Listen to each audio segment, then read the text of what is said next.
আসসালামু আলাইকুম শিক্ষার্থীবৃন্দ, আশা করি যে যেখানে আছেন ভালো আছেন, সুস্থ আছেন। আপনারা যারা 2026 সালে এসএসসি পরীক্ষা দিয়েছেন এবং 2025 সালে যারা এসএসসি পরীক্ষা দিয়েছিলেন, তো তারা যারা এবার পলিটেকনিকে ভর্তি পরীক্ষা দেওয়ার জন্য প্রস্তুতি নিবেন বা নিবেন বলে চিন্তা করেছেন, তাদের জন্য আমরা একটা সিলেবাস নিয়ে আসছি। তো আপনাকে পরীক্ষা দেওয়ার আগে কিন্তু অবশ্যই সিলেবাস সম্পর্কে অবগত হতে হবে, কারণ আপনি খুব ভালো করে জানেন যে পড়াশোনা করতে গেলে সিলেবাস সম্পর্কে যদি ধারণা না থাকে তাহলে সেই বিষয়ে ভালো পড়াশোনা করা যায় না।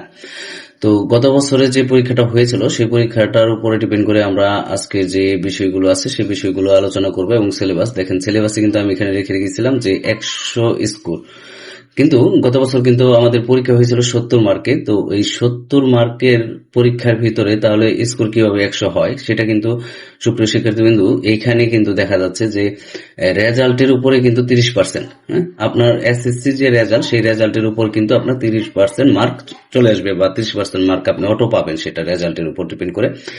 তো এই যে 70 মার্কের পরীক্ষা হয়েছিল আর এই যে 30 নাম্বার, এই 30 নাম্বার আপনার রেজাল্টের উপর। তো কি কি বিষয়ের উপরে পরীক্ষাটি হবে আসলে?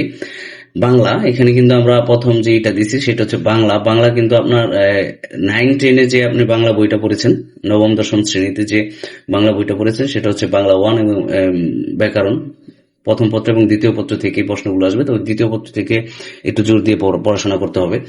সেম ভাবে ইংরেজি প্রথম পত্র এবং দ্বিতীয় পত্র 9-10-এ যে বইটা পড়েছেন সেই বইটাই, এর বাইরে কিছু আসবে না। যে সিলেবাস আপনার যে 9-10-এ যে সিলেবাস ছিল সেই সিলেবাস থেকে আসবে ইনশাল্লাহ, এগুলো একটু দেখবেন। তো এইখানেও প্রথম পত্র এবং দ্বিতীয় পত্র থেকে আসবে। গণিতটা হচ্ছে একটু ভিন্ন। এখানে দেখেন সাধারণ গণিত এবং উচ্চতর গণিত এই দুইটা মিলিয়ে কিন্তু আপনার পরীক্ষায় আসবে, ঠিক আছে? এখান থেকে কিন্তু 20 মার্ক আসবে। তো 20 মার্ক আপনি একটু এখানে দেখবেন যে সাধারণ গণিত এবং উচ্চতর গণিত দুইটা মিলে। তারপরে আছে যে বিজ্ঞান, যে বিষয়টা আছে বিজ্ঞানের কিন্তু এখানে দুইটা পার্ট, একটা হচ্ছে পদার্থ বিজ্ঞান আর একটা হচ্ছে রসায়ন বিজ্ঞান। এই দুইটা অংশ থেকে কিন্তু 20 মার্ক আসবে। এই 20 মার্কের ভিতরে কিন্তু আপনাকে 10-10 করে, পদার্থতে 10 এবং রসায়নে 10। তারপরে যেটা আছে অ্যাপটিটিউড, যেটা লিখে রেখেছি আমরা 10 মার্ক, এটা আমরা যেটা বলি সাধারণ জ্ঞান। এই সাধারণ জ্ঞানের উপরে যে এটা আসছে এটা এটার জন্য কিন্তু আপনাকে প্রচুর পড়াশোনা করতে হবে এই সাধারণ জ্ঞানের উপর, এবং উপস্থিত বুদ্ধি যাদের বেশি কাজ করে তাদের কিন্তু এই মার্কটা পাওয়া খুব ইজি।